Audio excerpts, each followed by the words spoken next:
Today I'm going to be showing off the most powerful and fastest of all clearing builds for group dungeons and static zones up to tier 5 yellow. This will require 8.4 excellent and maximum specs. Okay, and well, not really maximum, just 100. You don't need to go to 120, but it really helps. The build is the Mage Cowl because it has an area of effect damage spell now. This is amazing for our build. The Thetford Cape is the highest DPS cape for us. We have the Crypt Candle to boost all of our damage, the Stalker Jacket, an amazing AoE damage spell, the Shadow Caller with Cursed Tar, Cursed Beam, and the first passive for AoE damage, the Cultist Sandals with Rotten Ground so that we can reduce the damage resistance of enemies. The Roast Pork will give us lifesteal. You want a really heavy bag to carry as much weight as possible. I'm actually using a satchel here with 108% increased fame, along with auto respec, so I will be spending a lot of silver in today's video. Also a mount with carry weight while not mounted. This is the courier buff. And I'm going to be using a tier 5 dungeon map to show you the power of this build. Now this build still cannot solo certain bosses, so we normally would run a set to deal with bosses, but I'm just showing off this build today. So tip from Apocalypsa, a channel member, a member of the channel, and a Chad Gamer rank on the Discord. Says if you go into the Conqueror's Hall level 1 and pop a dungeon map, it will always spawn at the closest tier 5 zone. For us, that is Lazy Grass Plain. Now, normally I don't like doing this because it's right outside town and someone could steal my dungeon. But I have so much more damage than they do. Unless a group steals it, I'm going to be able to just free farm while some idiot follows me around and tries to steal my experience. So let's go ahead and pop it. There it is in Lazy Grass right outside the front door. And we are free to go to that dungeon now and start solo clearing it. Now, another reason why, too, I don't usually do it near town is, well, like I said, there's too much foot traffic. Someone could see me enter. And because I am a YouTuber, I get followed a lot. Also, make sure you're faction flagged while you do this so you can get a lot of faction points. So let's begin, and let's enter the dungeon, see what kind of dungeon it is. It is right out there, kind of in the middle. So it's close to the road, which is not good, but I am playing at 5 in the morning on a weekday before a major patch happens in like 2 days, in 2 days. So hopefully someone doesn't recognize my name and tries to follow me into this dungeon. But if they do, I will be able to out DPS them with my build, so I'm not too worried about them stealing mobs or boss kills. So we will begin running through the dungeon. I'm going to eat the lifesteal food as soon as possible. And let's go eat the lifesteal food. We drop a puddle, we attack, we cast our helmet. Okay, this is just one mob, so I'm not going to do my full combo. I'm just going to put 2 puddles under them and cast my W spell. I don't even need my E spell. And the way I cast my E spell is I cast it on myself. So I hold Alt key and push E, and that will self-cast. So we have some mobs here. I'm going to drop a puddle, run my boots over them, cast my armor spell, drop another puddle, cast my W spell, and look at their HP mount. These guys have 8,600 HP and they're almost already dead. There is no other build that out DPSs this build. There is no other build. Oh, and we're filling mercenary journals. I've already filled 3 of them. That's why I brought them along. So that's just free silver to my mercenary laborers back at home on my several different islands. And these are like little baby mobs, so I'm saving my armor's abilities. On the big beefy mobs, I really only want to use my armor abilities on like bigger pulls. So we do have a guy that's going to grab me. It's going to be a little bit harder to get them all together, but I will use my boots here, my helmet, my armor, drop another puddle, drop my E, and just look at them melt. Now I'm getting pulled, so my W was interrupted there, but their HP is just gone. Right? These guys have 8,600 HP, and they're deleted. They're dying in one like rotation of my spells. Okay. Now you can see that almost all of my spells are on cooldown, and that's not really a problem because we're just going to cast 2 puddles. And the reason we do 2 puddles is you want the enemy to be 4 stacked, because when you use your W spell, it eats stacks. And if I cast my W spell right as they are being hit by a puddle, so we can just like right as I puddle them, you know, they have a full puddle, which is refreshing the 4 stacks, which means they're taking more damage over time. It's just to maximize your DPS. And you can see these things are dying incredibly fast. There's not much we can do against the explodey guys. We can't really hurt them in time. But the boss is going to be pretty darn easy because we do have lifesteal. We deal a lot of damage. I will say that if you happen to find an enchanted dungeon, like a purple or a legendary in tier 5 or even tier 4, sometimes it buffs the bosses so hard that they will deal a tremendous amount of damage to you, to the point where you can't really solo them without a healing build. Now, in this case, I can keep my health full without the need of my E-spell on this boss, because I just deal too much damage, but I'm going to cast my E-spell just to make the fight go faster. And generally, I would want to do that with my boots effect on him. I'm still going to dodge spells. I'm not just going to face tank everything, because that's a quick way to get killed. And then I wait for them to cast a targeted spell before I use my W spell, because the W spell is what is basically going to root you in place while you're casting it. Now, he's about to die, so I'm not wasting my armor's ability. Sometimes these chests can be very lucrative. This was 13k, so that kind of sucks. But again, this is where the mount and the bag comes in, alright? You're going to fill up this whole inventory if you do enough of these. Sometimes just one map is all you need. Let's see. Now, sometimes I like to multi-pull. Those are range mobs, so it wouldn't really work with this guy that's going to pull us. So we're just going to lower their armor, drop a puddle, drop a W. He's going to probably interrupt me, or maybe not. He didn't interrupt me, so they pretty much died before my armor even finished casting. Again, this build melts everything. There is no stronger build for dealing damage to PvE mobs for soloing, okay? Yeah, if you do hardcore expeditions and the enemies have like 100,000 HP, then obviously a crossbow build will suffice, will do more damage over that amount of time. But you have no sustain. Like, this build lets you basically deal damage while moving, okay? It lets you deal tremendous and heal. Like, I can just heal myself with one spell. It's basically a free Hellion Jacket. I know the standard for this build, because people are not max spec in 8.4, is Hellion Jacket, and then they run either a Spectre Hood or a Scholar Cowl, which is my favorite. It's one I prefer, just because I can deal more damage. But essentially, they're relying on Hellion Jacket resets to be able to kill these mobs, whereas I'm just brute forcing the hell out of it. I don't need a Hellion Jacket to kill these. I can even do really huge, massive pulls in static dungeons with the same result as you're seeing here. Like, the mobs here have actual more HP than static mobs. And even if the static mobs are upgraded to like 12,000 HP, that's only 4,000 more HP. We're melting over 9,000 HP in one rotation. So it's like 1 to 2 rotations to kill the upgraded static mobs, no problem, right? And yeah, I'm just dumping my helmet every 30 seconds. It's just free damage. It's just absolutely free. We're getting tons of fame doing this. I'm not even going to fight them because I'm only killing the enemies so that I can get the boss loot, right? I'm not doing this for fame. I'm not doing this for silver. I'm just doing it to kill the bosses and to run through the dungeon as fast as possible. That way, you know, you guys get a wholesome video, get to see what's going on, and you can't skip mobs even in group dungeons. You gotta actually clear the mobs. So if you leave like 8 or 9 mobs alive, or 92% of the mobs aren't dead, then the boss won't let you loot it, essentially. So these are just exploding mobs. Let's just aggro them all real quick. Let them pop. Get this guy going. Now, see, he only has like 6,000 HP, so I'm not using my other abilities. And it's a single enemy, so I feel like it's a waste to cast anything else, but you totally can if you want to.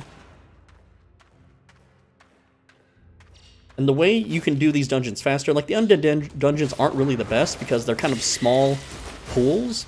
You would think that the undead dungeon would have the most mob density, but it doesn't. I guess there's not enough bones and ghosts to go around in Albion, you know? Because when people die in this game, they are canonically resurrected in town. So I don't even know how skeletons... Maybe it's the dead bones of people that died in the Black Zone or something, you know, and some NPC necromancer raised them back up and put them in these dungeons to be wages. I'm not really sure.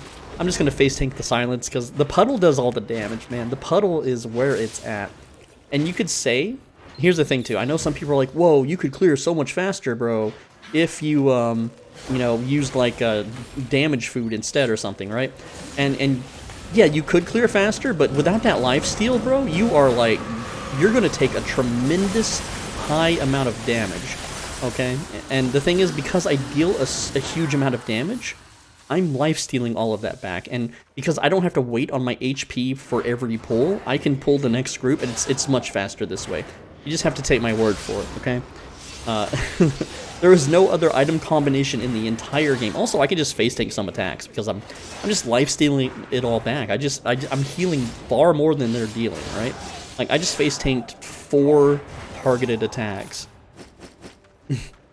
There is no other item combination in the game that deals as much damage for a solo player.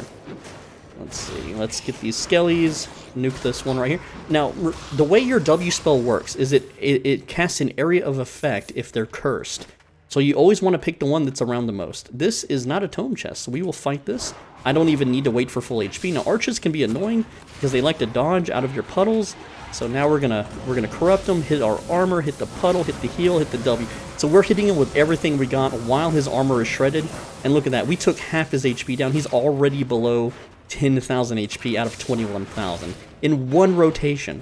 Okay, it's just nutty. It's way too much damage to be dealing. This is like, it feels like this is unfair. It feels like I'm cheating the game. And I will tell you, it is it's considered good game design, even in the early 90s. If you can make the player feel like they have an unfair advantage, this is an 18k chest, not that good. If you can make the player feel like they have an unfair advantage or they discovered something that is so broken and makes them overpowered when you actually intended it, then you're a good game designer. That's just the truth. I'm going to try to pull this archer over here with this group. That way we can hurt them all at once, kind of, sort of, maybe. And we're just going to spam our abilities here. I'm going to get interrupted, but it's fine because I'm dealing so much damage. I was not interrupted. And there we go. So you want to clump up the mobs as much as possible so that you can kill them more efficiently. But yeah, like I was saying, good game design. Like, for instance, Final Fantasy VII. I don't know how old you guys are, but it's a very old game from the 90s. I think 1998, 1996. I don't remember. But I'm going to say 1998. Maybe. But that game, there was something very basic, right? You had a spell system called Materia. And so what someone would do as a child is they would take the lightning materia so they can cast lightning magic and pair it with a support material called All, which allows you to target all enemies on screen. So people felt like they were legitimately cheating in the 90s because they could hit every enemy on screen with a spell all at the same time, and it made them feel overpowered, right? And it made them feel like, you know, it made them have fun. They felt like they discovered something that no one else knew, even though like everyone did that. But it's just good game design. So I think that being able to run through a group dungeon by myself as a solo player without the need of friends, without the need of a guild, it makes me feel overpowered. It makes me feel, you know, I'm having a good time here. And everything's peachy, you know, everything's swell, one would say. Alright, I didn't mean to... Oh, I almost casted my E-spell, but I didn't target myself, so it didn't go off, so that's good. Didn't want to waste that one. Kill that guy. And this is a shrine boss. I generally skip these in group dungeons because there's no point.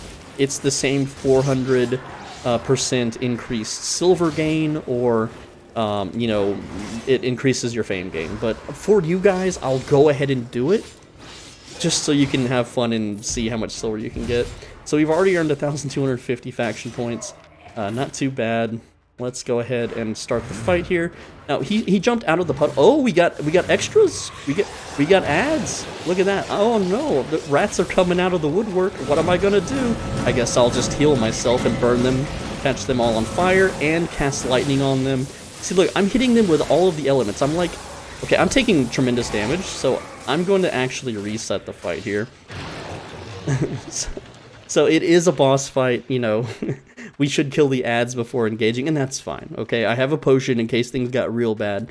I could have probably potioned, but we'll go ahead and just kill this guy real quick. It's fine. It's totally fine. We'll go ahead and get the little rat boy in here too, and we'll use them to heal up a little bit faster. There we go. See, our health just comes right back. I really didn't need to reset that fight, but I panicked a bit, okay? Just a little bit of panic. It's okay. You know, you gotta have some... You gotta have that gear repair fear deep in you. So this guy has 26,000 HP. He's a little bit tougher than the other bosses so far, but we'll still fight him. We're gonna corrupt him, we're gonna burn him, we're gonna lightning him. Anyway, like I was saying earlier, oh, I guess I stood in that, is we're hitting him with multiple elements. We're cursing him with darkness. Okay, we're catching him on fire, we're zapping him with lightning. You know, what else are we doing? I think that's it. fire, light. Oh no, I'm getting puked on, guys. Oh jeez. Imagine getting paid to be puked on. Oh no. What a horrible life. Okay, let's puddle up. See the little puddles he's puking out? That's basically what we're doing, but we're doing it in shadow form. And here we go. The shrine is a fame shrine, which will give us 50% increased fame. Whoop-de-doo. Alright, let's see how much fame they start dropping. Remember, I have a satchel on and auto-respect, but I do not have premium. So essentially, right now, because of the shrine buff, it's like I have premium, I guess. So we'll see how much fame I start getting here if I had premium. I'm just going to face tank the puke. You know, it's fine. It'll clean itself off. We'll even fire breath him. Just give him a nice little fire kiss. And then he's on fire. With my pukey face. Ugh, jeez, it's getting disgusting in here, guys. How can you stand this? Alright, we got him corrupted. We're just tanking the hits, it's fine. You know, these are tier 5, it's tier 5 dungeon. I can just heal from this. I don't even need to cast E, but I'm just gonna do it. Just so I'm a little bit more topped off. 15,000 fame from that kill. And, well, here's the thing. 15,000 fame becomes, I don't know, like 32,000 fame credits, which goes back into weapons as 64,000 fame. So I think I made a video on that that explains all that. Okay, so we're getting to the boss. This could be a hard... Oh, no, it's a ghost boss, isn't it? Is this a ghost boss? No, it's... I don't think I can kill that boss. We'll try, though, for the video. If I have my healing set, I know I can kill it. Alright, we're gonna use our baby abilities here, just our Q and W. So I want to fight... I want to kill these ghosts really quickly, right? I think I can just start killing the ghosts. Oh, whoops. Oh, well, it's fine. just start... See, we're fully healed. It's fine. I want to get them all burned with the helmet. There we go. I'm not doing a really good job of cursing them all. Well, maybe I am, because they're already dead. And there we go. We finished them off. I didn't even see the knight in the corner there. It's been a while. I don't think I can kill this guy. He's got 35,000 HP. Without heals, his auto attacks are going to hit really freaking hard, and he has area of effect spells that are going to just nuke the hell out of my HP. So I'm going to give it a fair shot. So we're gonna kite him super far back here, right? Try to get 2 puddles, hit him with the lightning, hit him with this. I already have to use my E spell, hit him with the W. He's gonna start burning the field soon. He's gonna do that. Hit the stop button. There we go. And just kind of run around. See, I've only dealt 12,000 of his HP. He's going to catch on fire soon and run directly at me. I don't really have a way to counter that. I don't really have a way to out-heal his damage. Even if I potion here, it's not possible. So this is why most of the time I just run a heal set. And yeah, see, I'm starting to get real low, and he hasn't even activated his stuff yet. But let's see, there's that. I can run from that. And you may be thinking, well, I could just cast this, and cast this, and that the fight's still on, right? And, well, it isn't. I can't out-DP. He hits way too hard, so I'm just going to exit the fight. And with the Druidic Staff, I could totally kill him, get the purple chest. But, bro, I have 161 million. This chest is probably 30k. Maybe it's 2 million. I've had very Gucci chests from Tier 5 dungeons before. But I just wanted to show you that this build it's mostly for statics, okay? Statics, you can kill all the bosses in statics. The bosses in statics are not nearly as hard as the bosses in group dungeons. I could, like, it's right here at the front door. I can just come back with my healing set and kill him if I want to. Or I can just go into another group dungeon and keep farming, you know? Just go in here real quick and, you know, this is way more efficient too. Let's see if this one's been cleared off. Because we did that dungeon in 15 minutes. That's how fast we did it, right? Let's see. This one's looking a little cleared, though. I'm using my boots just to run ahead here, and yeah, there's no enemies in that tile. There's no enemies here. And normally I would just scout it out and see if there's any players, see if I can steal the boss from them. You know what? Let's do my outro, and if I run into players, then we're going to keep the video rolling, okay? Outro time. Thank you so much for watching. As always, be your bro and stay swole. If you want to become a channel member, where my cursor is moving right now, it's right below there. It's a button called Join. It's $5 a month. It's just like on Twitch. When you subscribe to someone on Twitch, you get, or you pay $5. But on YouTube, it's called channel members. You get access to private, more personal videos, and of those videos are guides, advanced flipping guides, how to make silver, how to do all sorts of cool things. Those videos are just too good to show to the public. Now, I only have like 200 channel members, and out of them, only like 40 watch the videos, because the rest just do it to support me. And out of those 40 guys, they're all super rich, so they don't even really like need the guides. They don't really use them. So it's guaranteed that you'll make money if it's guaranteed that those guides will help you make money if you care for them. So yeah, very cool stuff indeed. Also, I read every comment, and make sure to subscribe because I put up videos all the time. What else? Yeah, leave a like, I guess, if you want. If you didn't like it, that's fine. It's whatever, man. And on the right side of your screen is a video you should absolutely watch, hand-chosen just for you by Google. So go ahead and give that a watch. And yeah, that's pretty much it. I will see you in the next video. Take care.